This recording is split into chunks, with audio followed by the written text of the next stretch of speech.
chaque croyant en Jésus-Christ. J'aimerais lire pour vous 1 Thessaloniciens chapitre 3 verset 13.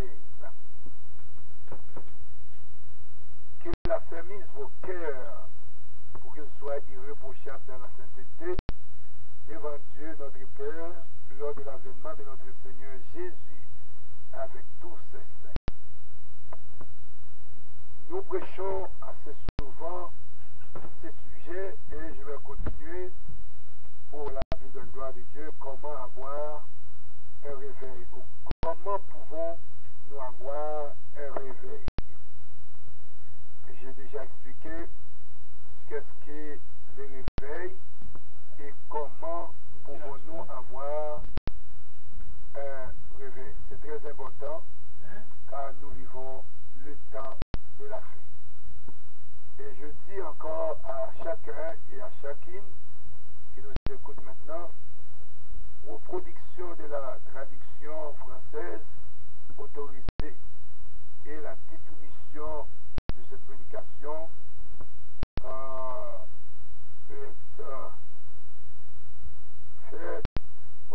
peut faire au nom de Jésus pour l'édification commune du peuple de Dieu.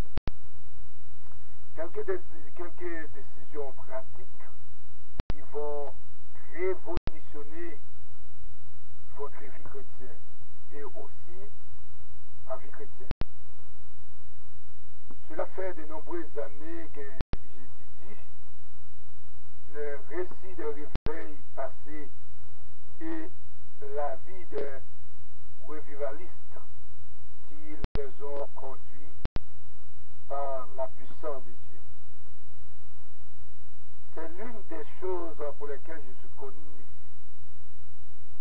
Écrit, parler sur le sujet de réveil.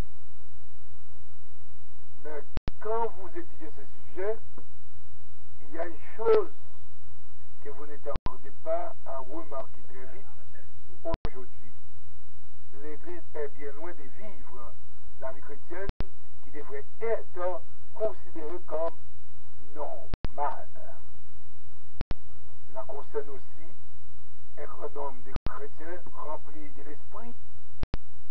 Quand vous réalisez quel évangile était prêché et quelle était la vie des chrétiens impliqués dans ce réveil du passé, vous commencerez à aspirer à revivre ce qu'ils ont vécu.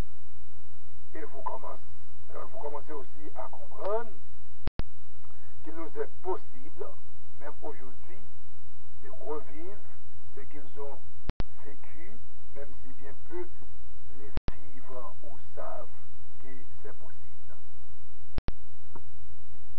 Frères et sœurs dans le Seigneur, c'est dont je vous parle. Sous bien des aspects, mais que la vie chrétienne normale. Ce n'est rien d'autre que la vie de la nouvelle création. Si quelqu'un est en Christ, que nous voyons décrite aussi dans Romains chapitre 6, les versets 7 et 8. Ce n'est pas absolument rien d'extraordinaire.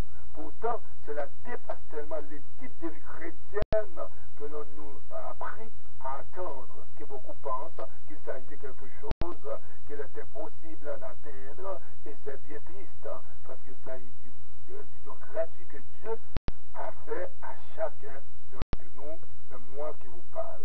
Amen. Est-il possible de marcher devant Dieu dans un état de pureté constante du cœur? Je veux poser cette question d'abord à nos jeunes. Amen. Je veux poser cette question d'abord à nos jeunes. Je veux poser aussi au roi de la terre et tout le peuple, aux princes et tous les juifs de la terre, aux jeunes hommes, aux jeunes filles, aux vieillards, aux enfants. Est-il possible de marcher devant Dieu dans un état de pureté constante du cœur? Eh bien oui. Je vais l'expliquer tout à l'heure en vous posant cette question. Est-il possible de marcher devant Dieu dans un état de pureté constante du cœur en le sachant? Est-il possible de marcher avec une conscience parfaitement claire? Est-il Est-il possible que ce soit notre état spirituel normal à chaque moment? Est-il possible de marcher dans une véritable victoire sur le péché d'une manière concrète et pratique? Est-il possible que les forteresses du péché, de l'orgueil, qui contrôlent notre ancienne nature, soient tellement détruites qu'elles ne représentent plus aucun problème pour nous? Avez-vous besoin de la réponse? Certainement oui. S'il y a des questions, il y a aussi des réponses. Donc, la première réponse, la réponse à toutes ces questions est oui. Nous avons posé plusieurs questions, mais la réponse à toutes ces questions, c'est positive. Oui. En ce qui concerne notre prédication, l'une des choses qui me tiennent le plus à cœur est de vous montrer comment pouvons-nous ou comment nous pouvons parvenir à cette vie chrétienne victorieuse et comment nous pouvons vivre un réveil personnel. Et avant de parler d'un réveil international ou d'un réveil de l'Église, mais il doit y avoir un réveil personnel. Nous devons nous réveiller d'abord avant de réveiller aux autres. Amen. Un point de départ nécessaire. Quel est ce point de départ nécessaire pour un réveil personnel? Eh bien, mes bien-aimés, c'est la repentance. Je parle assez souvent de la repentance dans cette émission. Je ne crois pas même nécessaire de reprendre encore la définition du mot repentance. Toute l'écriture, la Bible même, et toute l'histoire, le réveil, le prouve. Un vrai réveil commence toujours par une profonde repentance. Amen. Par une profonde repentance dans notre vie personnelle. Cela commence souvent par le fait de faire une liste. Oui, littéralement, une liste de tous les péchés et de tous les compromis qui encombrent notre vie et les confesser à Dieu un à un avec une profonde tristesse et une vraie repentance.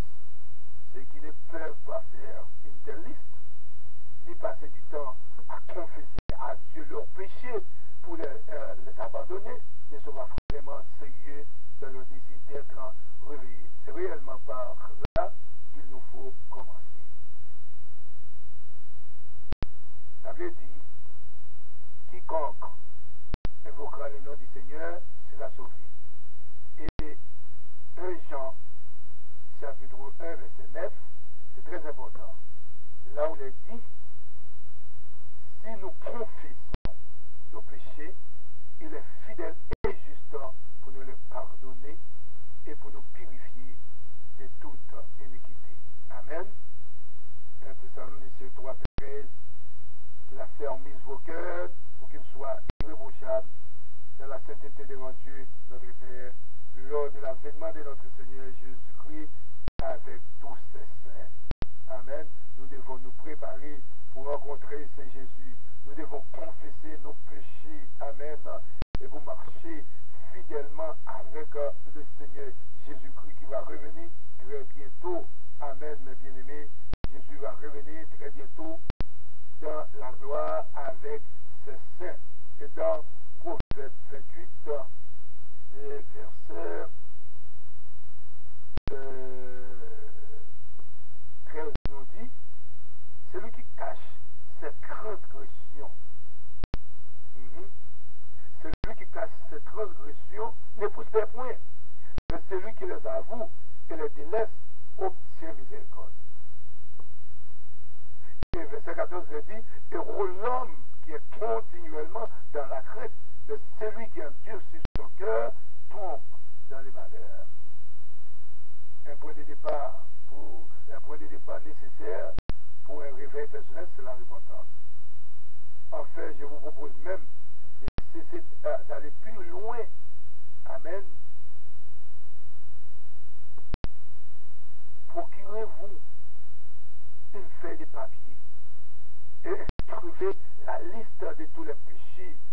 Dieu peut vous aider, mes bien-aimés. Si nous parlons des péchés, c'est pas parce que nous voulons vous condamner. Bien au contraire, nous aimerions que vous puissiez marcher dans la victoire avec le Seigneur. Galates chapitre 5, le verset 19 nous dit, or, les œuvres de la chair, ce sont évidentes. Ce sont la débauche.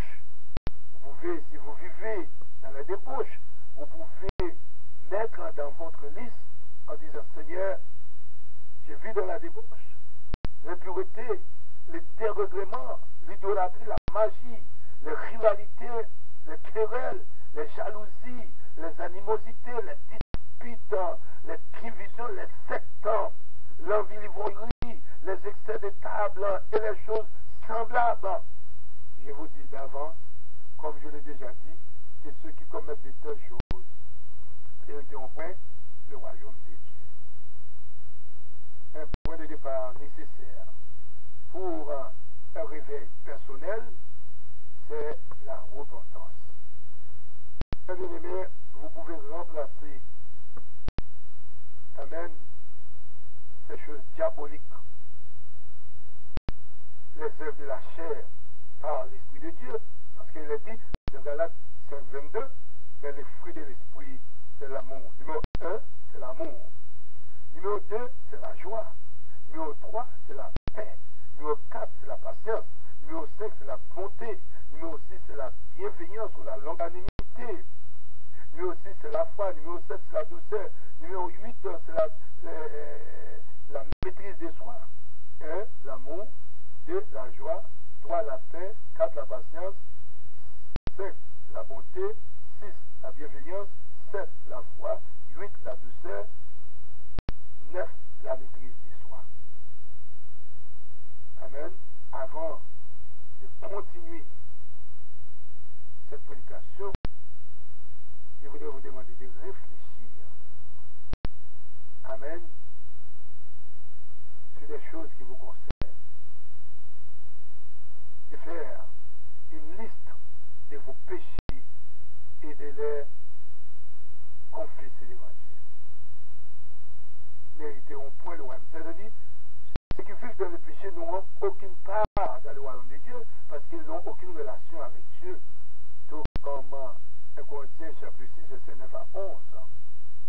Ne savez-vous pas que je ne vais même pas reprendre ces versets parce que dans toutes mes prédications, je mentionne 1 Corinthiens 6, verset 9 à 11. Et Apocalypse, le dernier livre de la Bible, est très important, très très important. Là où nous lisons dans Apocalypse, chapitre 22, amen, c'est très important pour la vie de gloire de Dieu. Je ne suis pas en train de vous condamner. Apocalypse 22, verset 14 est très important. Il a dit, heureux ceux qui lavent leur robe afin d'avoir droit à l'arbre de vie et d'entrer par les portes dans la ville. Mais le verset 15 est drastique. Avant, c'est la bonne nouvelle. Pourvu que vous l'acceptiez. Mais verset 15 vous dit, dehors les chiens, les magiciens, les débauchés, les maîtriers, les idolâtres, et quiconque y aime et pratique les mensonges. Et le verset 16 nous dit, moi Jésus, j'ai envoyé mon ange pour vous attester ces choses dans l'église. Je suis restant la postérité de David, l'étoile brillante du matin. C'est très important. Très important, mes bien-aimés. Très important. Je l'ai dit, procurez-vous une feuille de papier et inscrivez la liste de tous les péchés et de toutes les choses douteuses. Amen. Que Dieu veut vous montrer maintenant dans votre vie en écoutant ma voix. Demandez à Dieu de faire briller sa lumière dans votre cœur et de vous montrer tout ce dont vous avez besoin de vous repentir. Mettez-vous ensuite devant le Seigneur, seul avec lui. Amen. chaque point en particulier et confesser chacun de vos péchés au Seigneur en décidant de les abandonner définitivement par la puissance du Saint-Esprit. Mes bien-aimés, je vous aime dans l'amour de Jésus. Je crois que beaucoup pourront expérimenter un réveil personnel simplement en faisant cela. En fait, je connais personnellement beaucoup de chrétiens qui ont été littéralement réveillés par ces simples exercices spirituels. Alors, je vous en supplie, faites-les maintenant sans attendre. Amen. Sans attendre. Et laissez-moi vous dire, cette première étape-là est si importante que je crois vraiment que vous n'avez pas besoin de lire, amen, tant de livres, amen, tant d'autres choses pour revenir à Dieu. Amen. J'ai dit, la première étape est si importante que je crois vraiment que vous n'avez pas besoin d'autres livres, d'autres conseils, tant que vous n'aurez pas fait ce que je vous conseille. L'étape suivante. Marcher dans cette pureté. Lorsque nous abandonnons un système que nous croyons mauvais, maintenant il faut demander à Dieu par le Saint-Esprit de marcher dans cette pureté. Vous pouvez prier comme ça en disant Seigneur, aide-moi à marcher dans la pureté, dans la sainteté, dans la sanctification. Aide-moi à dire avec les psalmistes, je lève mes yeux vers la montagne, d'où me viendra le secours. Le secours me vient de l'Éternel qui a fait les cieux et la terre. Vous pouvez prier ainsi. Ensuite, quand vous êtes passé par cette étape-là de la repentance, votre conscience, votre conscience est devenue pure et claire.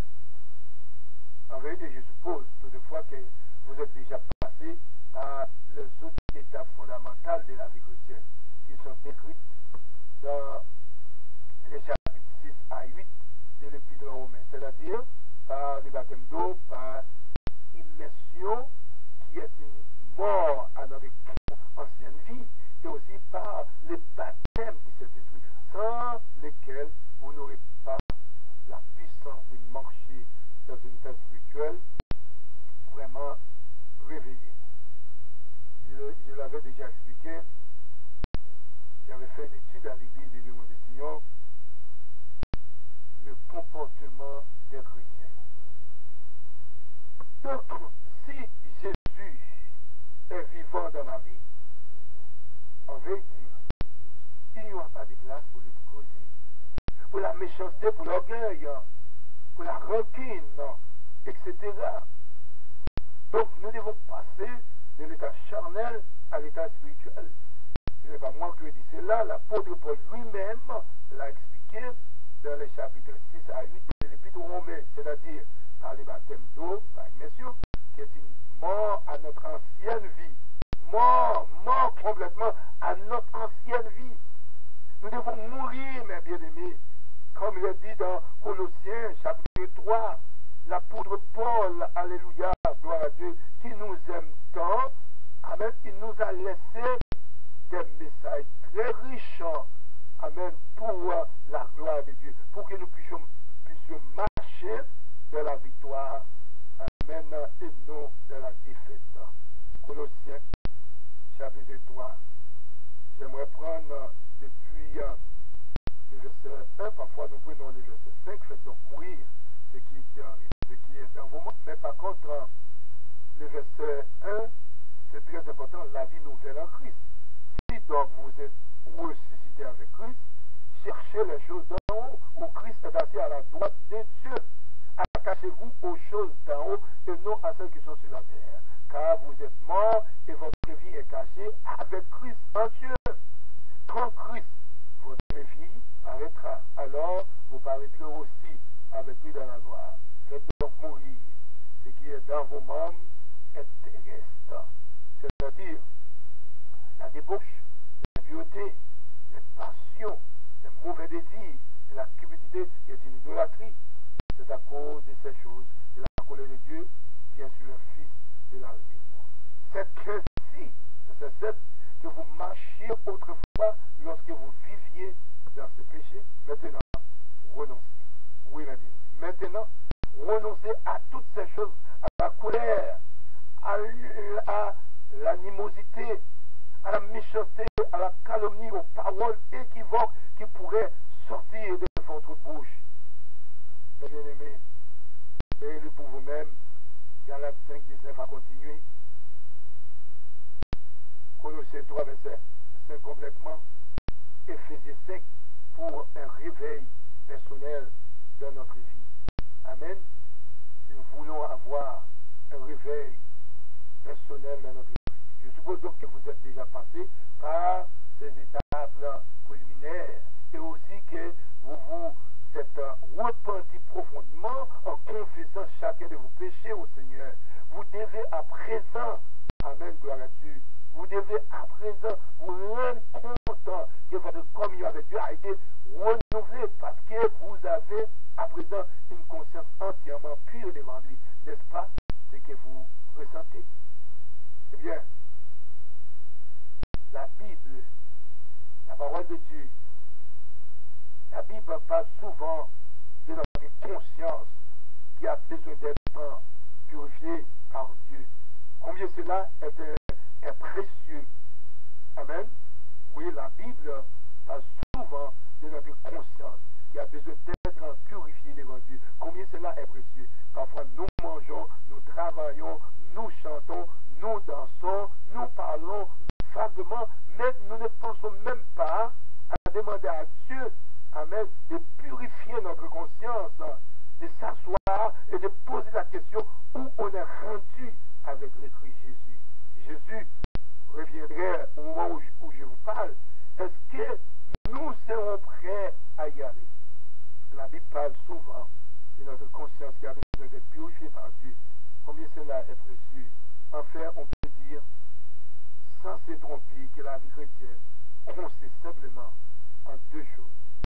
Numéro un, obtenir une conscience pure, et deuxièmement, de garder cette conscience pure. C'est aussi simple que cela. Comment pouvons-nous marcher devant Dieu dans un état spirituel réveillé? Amen. La Bible dit, Dieu avait donné un ordre à Adam et Ève, mais ils refusent de marcher dans la voie de Dieu. La Bible est claire. Il a dit dans 1 Jean, chapitre 3, verset 2. Bien-aimés, nous sommes maintenant enfants de Dieu. Et ce que nous serons n'a pas encore été manifesté. Mais nous savons que lorsqu'il paraîtra, nous serons semblables à lui, parce que nous le verrons tel qu'il est. C'est pour cette raison maintenant, nous devons revenir dans 1 Jean, chapitre 2, verset 15, là où il est dit, n'aimez point le monde ou le système de ce monde, ni les choses qui sont dans le monde. Si quelqu'un aime le monde, l'amour du Père n'est point dans lui. Car tout ce qui est dans le monde, la convoitise de la chair, la convoitise des yeux, l'orgueil de la vie, ne vient point du monde, mais plutôt ne vient point du Père, mais vient du monde. Et le monde passe. Et soulignez cette phrase. Et le monde passe. Et sa convoitise aussi. Mais celui qui fait la volonté de Dieu demeure éternellement. Demeure éternellement. C'est la marche dans la lumière. Amen. C'est là que nous pouvons marcher dans la lumière. Et Jacques, chapitre 4 nous dit, adultère que vous êtes, ne savez-vous pas que l'amour du monde est une inimitié contre Dieu? Celui donc qui veut être un ami du monde sera ennemi de Dieu. Croyez-vous que l'Écriture parle en vain? C'est avec jalousie que Dieu chérit l'esprit qu'il a fait habiter en nous. Amen. C'est très important. Je reprends. La Bible parle souvent de notre conscience qui a besoin d'être purifiée. Combien cela est précieux, salutaire. En fait, on peut dire, sans se tromper, que la vie chrétienne consiste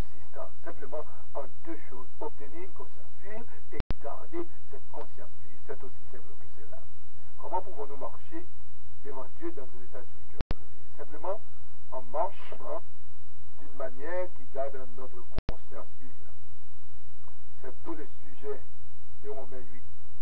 C'est tous les sujets de 1 Jean 3. Nous devons garder notre cœur pur devant Dieu. Nous devons obtenir une conscience pure et marcher dans cette conscience pure par la puissance du Saint-Esprit. Je vous ai préparé, amen, cette prédication pour marcher devant le Seigneur. Amen, pour vous encourager. Je vous dirais que cela fait presque, amen, quelques temps, j'étudie à fond Romains chapitre 5 à 8 pour bien comprendre ce message de la délivrance complète du péché, de la libération de tout esclavage et de la marche dans la justice de Dieu. Amen. Nous devons marcher avec Dieu. Mes bien-aimés, Dieu, il est le Dieu de toutes les grâces. Il veut nous protéger. Comment pouvons-nous avoir un réveil? Comment pouvons-nous avoir un réveil, amen, international? Nous devons confesser nos péchés. Nous devons marcher dans la sainteté. Nous devons retrouver le repos, la liberté en Christ par rapport au péché. Amen.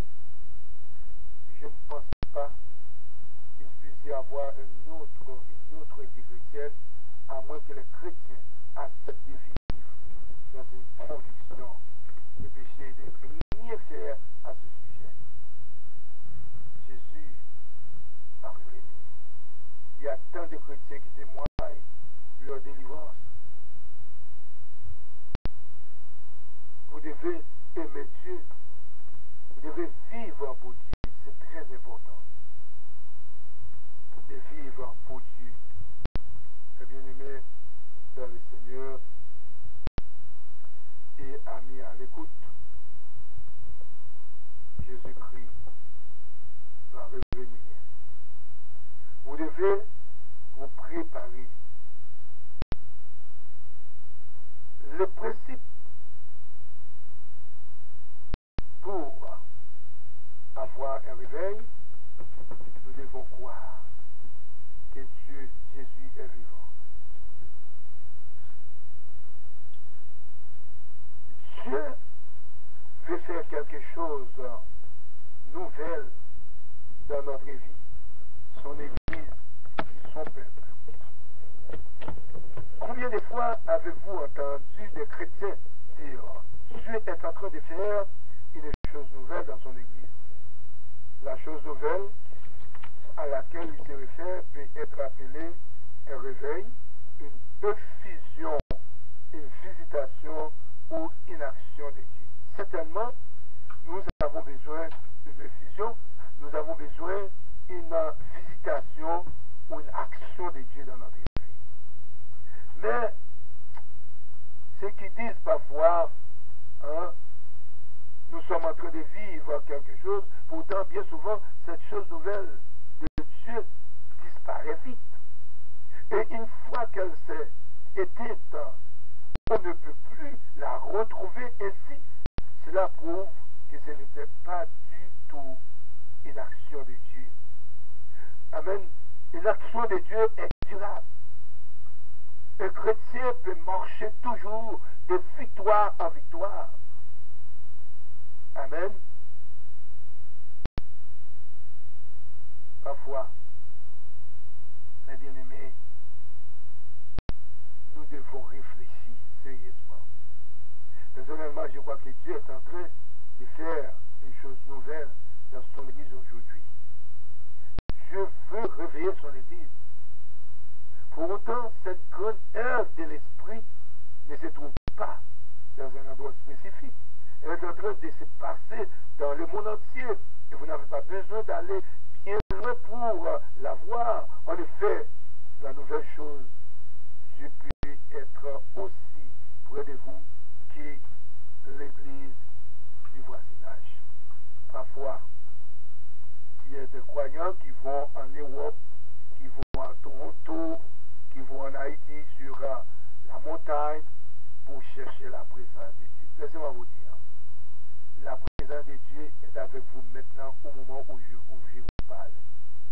Êtes-vous des chrétiens? Êtes-vous des chrétiens? Si vous êtes des chrétiens, amen, la présence de Dieu est dans votre maison.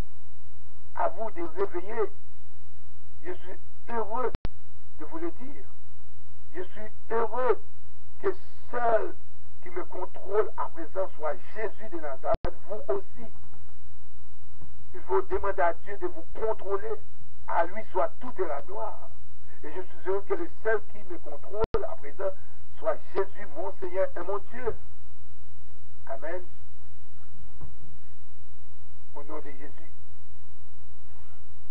je voudrais faire de cette prédication une ressource importante pour vous. Croyez-moi, Dieu peut vous délivrer. Dieu vous aime. Croyez-moi, vous pouvez prendre une décision avec Jésus.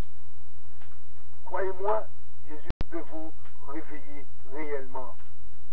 Parce que nous vivons une époque de ténèbres. Une époque où les hommes sont égoïstes. Mais bien aimé, il y a un principe biblique qui gouverne toute action réelle de Dieu. Amen. Que vous soyez pasteur, évangéliste, étudiant l'école biblique, évêque, pape, président, il y a un principe qui gouverne toute action réelle de Dieu.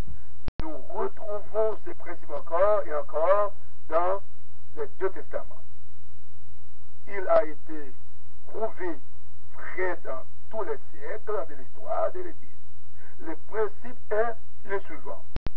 Dieu ne commencera pas une chose nouvelle dans son Église avant de s'être débarrassé de l'ancienne. Comme Jésus a dit, il ne met pas des vins nouveaux dans des vieilles outres. Ah oui, ça c'est très important. Dieu va commencer une chose nouvelle. Mais Dieu doit vraiment faire le nettoyage dans notre vie. S'il n'y a pas de nettoyage, amen, eh bien, nous ne connaîtrons jamais cette chose nouvelle. Nous devons utiliser ces principes. Il ne met pas des vins nouveaux dans des vieilles outres. Pourquoi cela? C'est vous que je pose la question. Et je pose cette question à moi-même personnellement. C'est parce que Dieu est en désaccord avec les vieilles choses dans son Église. Voyez-vous, chaque fois que Dieu suscite une œuvre nouvelle, il suffit de quelque chose, amen, il suffit de quelques générations pour que la partie de l'hypocrisie commence à s'infiltrer. Très vite, le peuple de Dieu devient idolâtre. Le cœur sont disposés à revenir en arrière et finalement Dieu choisit de laisser de côté l'œuvre ancienne. Il l'abandonne complètement avant d'en introduire une autre. Rappelons-nous de l'histoire d'Exode 32 des enfants d'Israël. Eh bien, mes bien-aimés, le principe a tout d'abord été institué à Silo. Donc, vous avez déjà entendu parler de Silo. Ce n'est pas un mot nouveau pour vous. Eh bien, le principe que Dieu avait installé à Silo pendant le temps des juges, Dieu avait établi une œuvre dans cette ville. Silo était l'endroit, amen, Silo était l'endroit du sanctuaire de Dieu. Silo, mes bien-aimés, le centre de toute activité religieuse en Israël. Le nom même de Silo veut dire ce qui appartient à Dieu.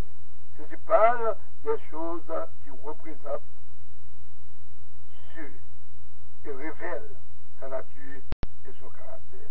C'est là aussi le travail de l'Église. L'Église, amen, l'église, c'est Silo. Mais attention, l'église devait représenter Dieu et révèle sa nature et son caractère. Silo était l'endroit où Dieu parlait à son peuple. L'église doit être un lieu où Dieu parle à son peuple et non la sociologie et non la psychologie. Amen. Et d'ailleurs, les sociologues chrétiens, pour moi, ça n'existait pas. Amen. Vous pouvez me juger comme vous voulez. Mais Jésus, dans l'évangile de Luc, au chapitre 9, amen, pour la plus grande gloire de Dieu. J'aimerais lire les 6 premiers versets, Luc 9, intitulé Mission des 12 apôtres. Jésus ayant assemblé les 12 leur donna force et pouvoir sur tous les démons avec la puissance de guérir les maladies. Il les envoya prêcher le royaume de Dieu et guérir les malades. Ne prenez rien pour le voyage, leur dit-il, ni bâton, ni sac, ni pain, ni argent, et n'ayez pas de tunique. Dans quelques maisons que vous entriez, restez-y, et c'est de là que vous partirez. Et si les gens vous reçoivent pas, ne vous reçoivent pas, sortez de cette maison et secouez la poussière de vos pieds en témoignage contre eux. Ils partirent et ils allaient de village en village, annonçant la bonne nouvelle et opérant partout des guérisons au nom de Jésus. Mes bien-aimés, nous devons revenir à la vraie parole de Dieu. La parole, amen, la parole de notre Seigneur Jésus-Christ. Nous devons revenir à la vraie mission. Nous devons accepter la parole du Seigneur. Je vais lire Actes des Apôtres, chapitre 8, verset 5, à continuer. Ministère de Philippe en Samarie. Simon le magicien avait dit, Philippe étant descendu dans la ville de Samarie, il prêcha le Christ. Ma question encore, prêchons-nous aujourd'hui le Christ?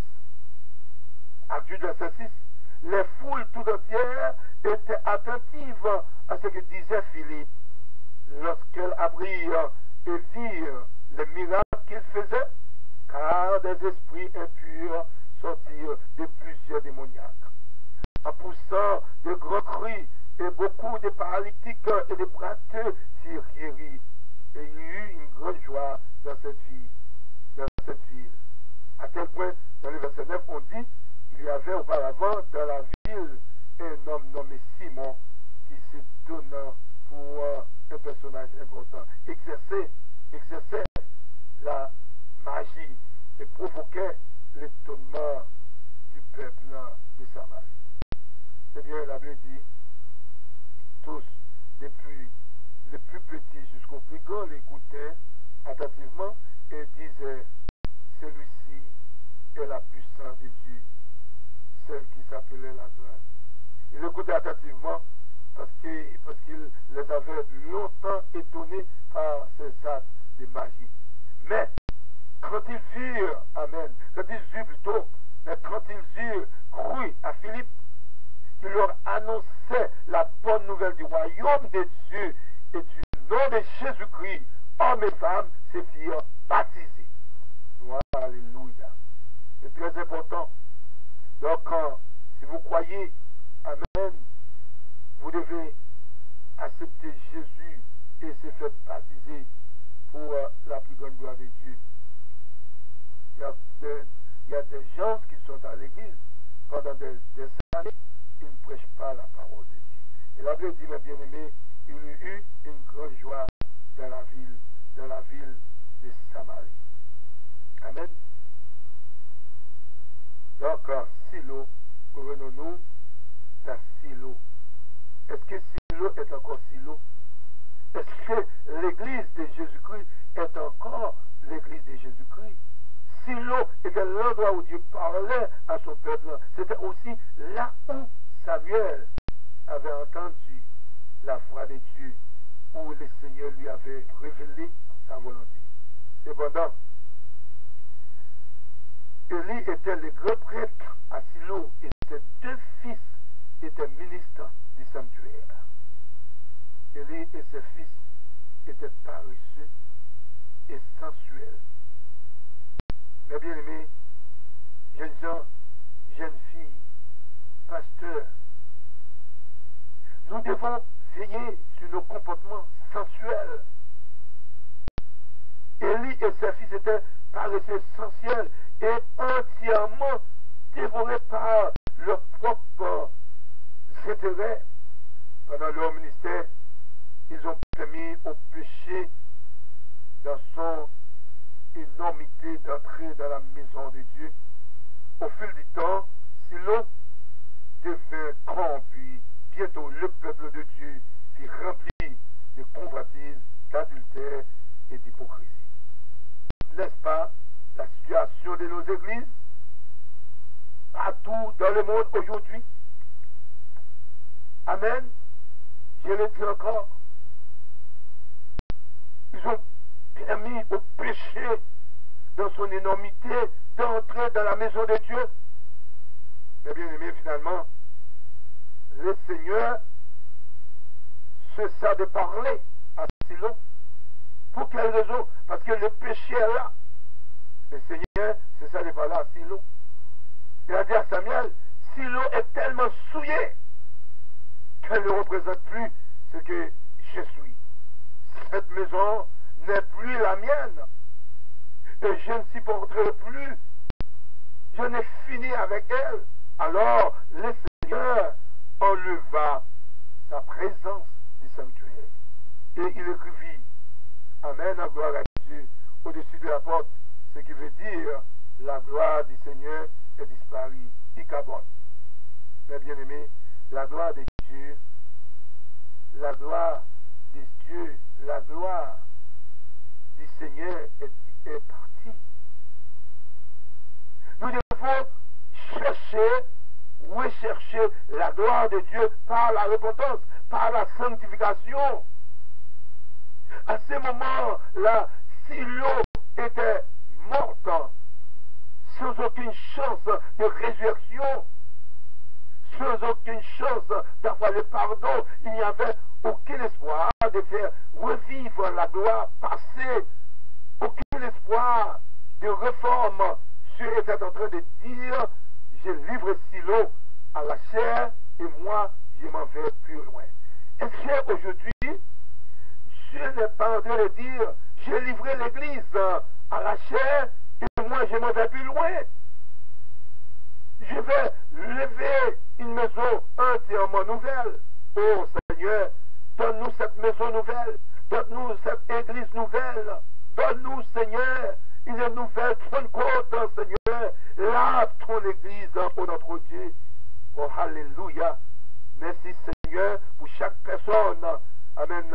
Tu auras la chance d'écouter cette prédication. Car il est dit dans Éphésiens au chapitre 5, versets 26 et 27, afin de la sanctifier, en la purifiant, en la lavant par l'eau de la parole, pour faire paraître devant lui cette église glorieuse, sans tache ni rien de semblable, mais sainte irréprochable. Amen. Amen, mes bien-aimés. Amen, quelle mauvaise situation, quelle triste situation pour Silo. Amen, nous avons besoin, amen, d'un Silo nouveau. J'ai livré Silo à la chair et moi je m'en vais plus loin. Comment vous ressentez-vous en entendant cette parole du Seigneur? J'ai livré Silo à la chair et moi je m'en vais plus loin. J'ai livré l'église à la chair parce que l'église ne veut pas marcher dans ma voie. Jusqu'où doit arriver un peuple pour que le Seigneur lui enlève sa présence. Considérez la situation à Silo. Pendant des années, personne ne s'était tenu sur la brèche dans cette société. Personne ne s'était humilié, a fait pleurer en se repentant. Seigneur, ne nous quitte pas. Seigneur, ne nous quitte pas. Seigneur, ne quitte pas nos jeunes, quoi qu'ils vivent dans la promiscuité sexuelle. N'abandonne pas nos églises, ô notre Dieu. Au lieu de cela, mes bien-aimés, au lieu que les gens disent comme moi, Seigneur, ne nous quitte pas, au lieu de cela, Dieu n'a vu qu'un peuple endurci contre la vérité. Un peuple endurci contre la vérité. Ces Israélites observaient tous les rites religieux et disaient tout ce qu'il fallait dire, mais le cœur ne prenait aucune part. Toutes leurs œuvres venaient de la chair. Du moins, ils avaient la fascination pour la rhétorique, pour les performances oratoires. Mais ils abandonnent la vraie parole de Dieu. Et la prêtrise ne pouvait plus être rachetée. Le grand prêtre Élie était devenu complètement aveugle du fait qu'il était rétrograde. Lui et ses méchants fils devaient partir.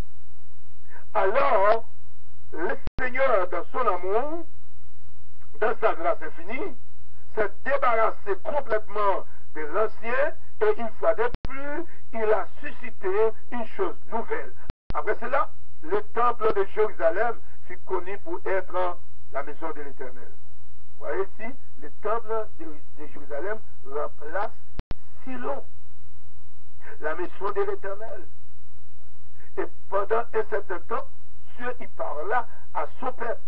La maison était remplie de prières, la parole de Dieu était prêchée et le peuple faisait des sacrifices selon le commandement de Dieu. Eh bien, mes bien-aimés, pour avoir un réveil, nous devons prier, nous devons écouter la parole de Dieu. Amen. Je le dis bien, la maison était remplie de prières, la parole de Dieu était prêchée et le peuple faisait des sacrifices selon le commandement de Dieu. Aujourd'hui, nos veilles de nuit peuvent avoir 2, 3, 4 personnes.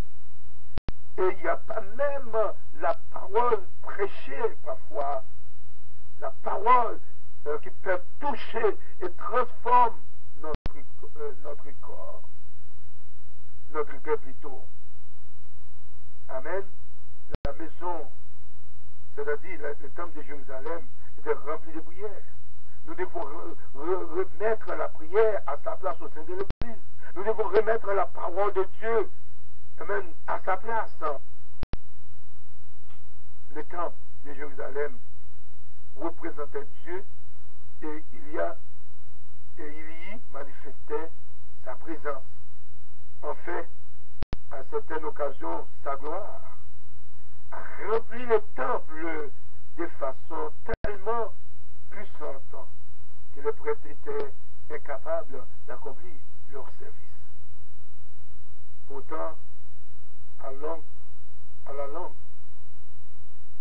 ce ministère s'est aussi détérioré. Pour quelle raison? La corruption s'est installée. La corruption, mes bien-aimés dans le Seigneur, passez à l'écoute.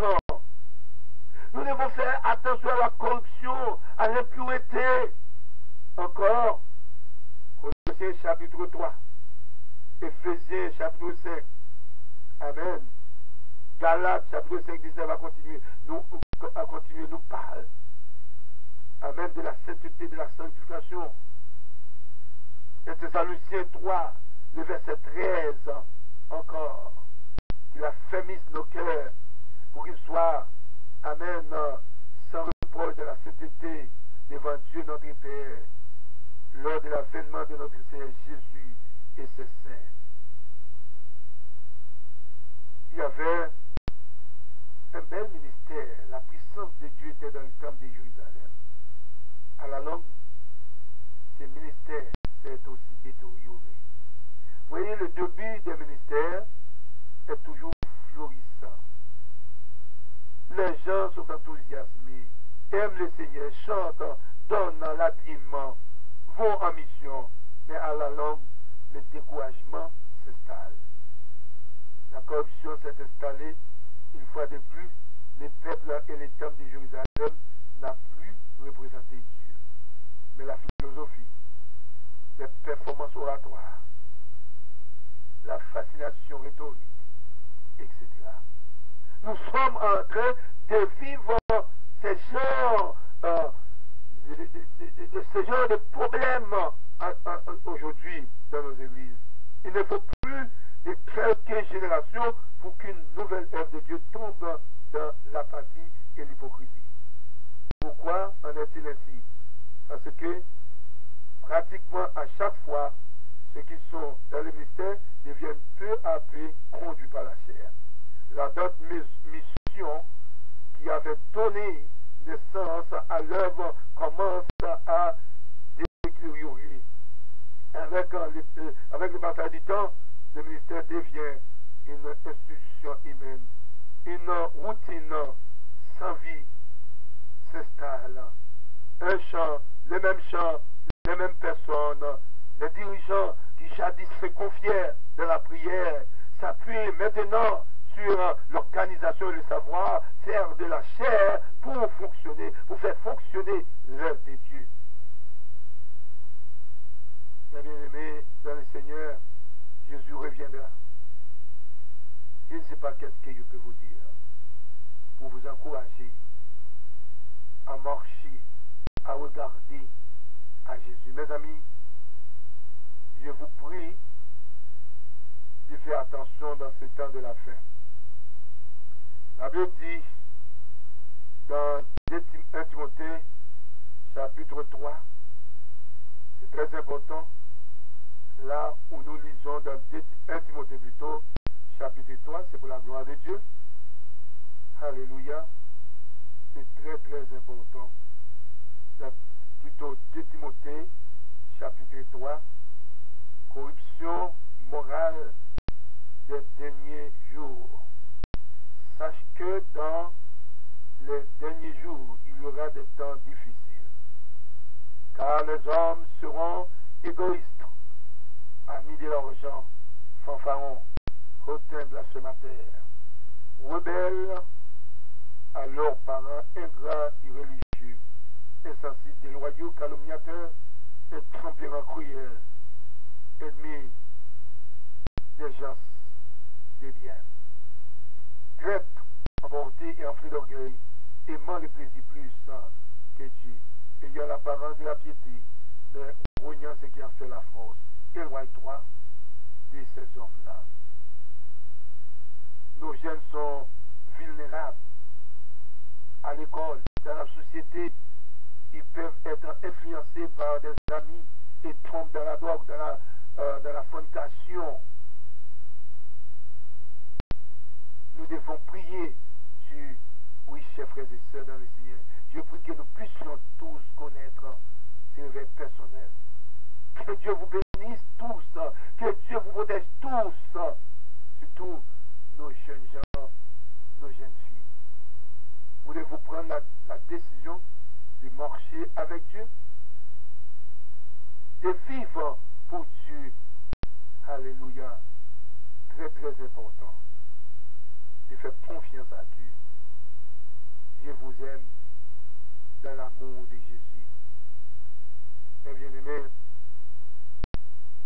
je dois vous quitter aujourd'hui, mais je dois vous offrir Jésus de Nazareth, le Dieu de toutes les grâces. Ça veut dire, car Dieu a tant aimé le monde qu'il a donné son Fils unique Jésus, le seul, afin que quiconque croit en lui ne périsse point, mais qu'il ait la vie éternelle. Vous pouvez avoir la vie éternelle en Jésus et Jésus seul. La Bible dit, tous ont péché et sont privés de la gloire de Dieu. Romains 3, verset 23. Car tous ont péché et sont privés de la gloire de Dieu. Et dans Romains chapitre 10,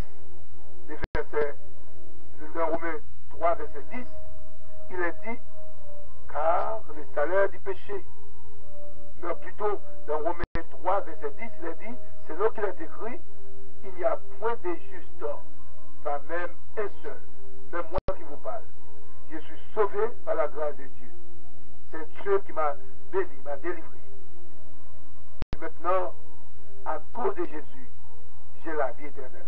Car le salaire du péché, c'est la mort, mais le don gratuit de Dieu, c'est la vie éternelle en Jésus-Christ, notre Seigneur. Et la Bible dit, mais à tous ceux qui l'ont reçu, à ceux qui croient en son nom, elle a donné le pouvoir de devenir enfants de Dieu. Vous pouvez devenir des enfants de Dieu aujourd'hui par la repentance, car Jésus reviendra très bientôt. Et Corinthiens 15, verset 3 à 4, je vous ai enseigné avant tout, comme je l'avais aussi reçu, que Christ est mort pour nos péchés, selon les Écritures. Il a été enseveli, il est ressuscité le troisième jour, selon les Écritures.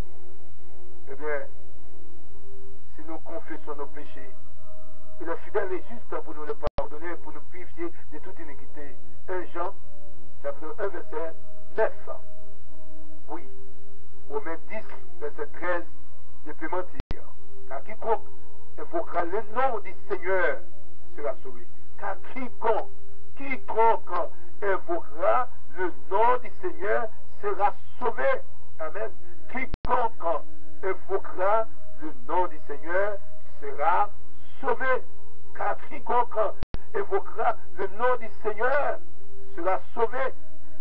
Débauché, idolâtre, adultère, efféminé, homosexuel, voleur, cupide, ivrogne, amen, outrageux, ravisseur, quiconque invoquera le nom du Seigneur sera sauvé. Voulez-vous confesser le nom de Jésus en disant, Seigneur Jésus, je confesse ton nom. Je reconnais devant Dieu que je suis pécheur. Je crois que le Seigneur Jésus-Christ a été crucifié pour moi et qu'il est ressuscité pour ma justification.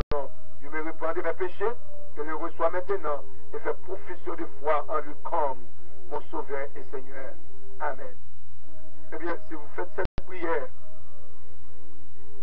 veuillez composer le code régional 614 388 15 93 pour m'en informer cette belle nouvelle.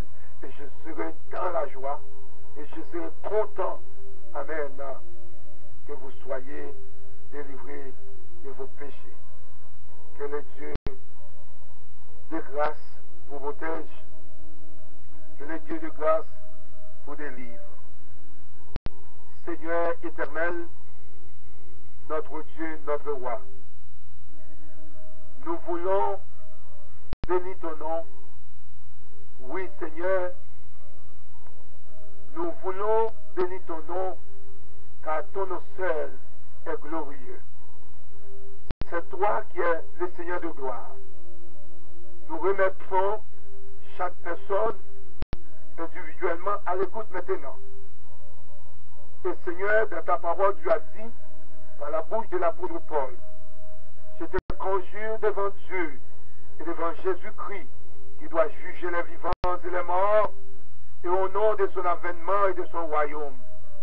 Prêche la parole, insiste en toute occasion favorable au nom, reprend censure, exhorte avec toute douceur et en instruisant.